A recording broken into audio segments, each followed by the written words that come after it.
اگر آپ اپنی زندگی میں دیکھیں تو 90% جو آپ کی زندگی میں مشکلات ہوتی ہیں وہ آپ کی زبان کی وجہ سے ہوتی ہیں۔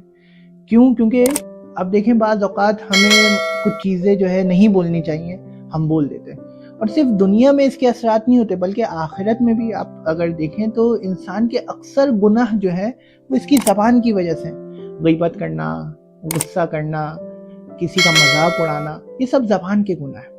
تو یہ زبان انسان کے لیے بہت اہم ہے۔ انسان اگر چاہے تو اسی زبان کے ذریعے سے جنت میں بھی جا سکتا ہے، اور اگر چاہے تو برے سے برے عذاب میں بھی گرفتار ہو سکتا ہے۔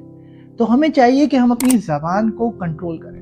اسی لیے آپ دیکھیں کہ روایت میں کتنی زیادہ تاکید کی گئی ہے، کہا کہ اپنی زبان کی اس طریقے سے حفاظت کرو جیسے تم سونے اور چاندی کی حفاظت کرتے ہو۔ اسی طریقے سے ایک جگہ روایت میں آئے کہ اہل جنت کی جو نشانی ہے اس میں سے ایک نشانی ہے لسان لطیف، ان کی زبان جو ہے وہ لطیف ہوگی۔